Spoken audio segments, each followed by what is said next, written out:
जो मदारिस और स्कूल हैं उसमें मालियात के शोबे को बहुत ठीक रखें। मैं कारी वसीम साहब को ख़ास तौर पे कहूँगा कि जैसे आप और बहुत सारी चीज़ों में एहतमाम कर रहे हैं तो अपने मालियात के शोबे को बहुत शफाफ रखें।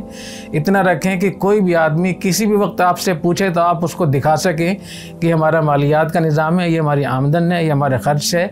और जितनी उसमें शफाफियत होगी उतने ही माशरे का एतमाद भी बहाल होगा और उतनी हम आखिरत के लिहाज से भी हम बरी होंगे। दारुल देवबंद में बाकायदा उन्होंने हर साल के आखिर में कुछ बड़े बड़े हजरात, जिसमें हैदराबाद दक्कन के नवाब साहब थे, भावलपुर के नवाब साहब थे, इस तरीके से भोपाल, रियासत भोपाल के नवाब साहब थे, इस सतह के हजरात साल के आखिर में आते थे और दारुल देवबंद के तमाम अखराजात, आमदन अखराजात को देखकर उस पर साइन करके जाते थे, दस्तखत करके जाते थे। हमें इसका एहतमाम करना चाहिए कि हम अपने माशरे का एतमाद हम हासिल करें।